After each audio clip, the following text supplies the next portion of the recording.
Hello guys, in this video I'm going to show you how to set the contrast of your video on the Filmmaker Pro application.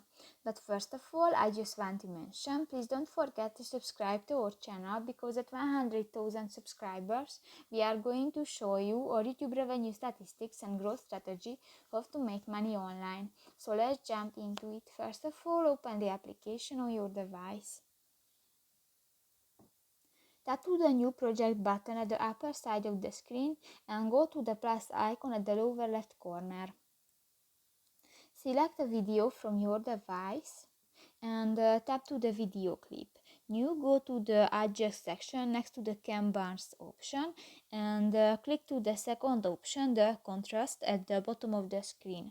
And here just pile the line on the scale and you can set the contrast. And if you don't, just click to the OK button. So that's pretty much it for this video, guys. See you in the next one. Bye bye.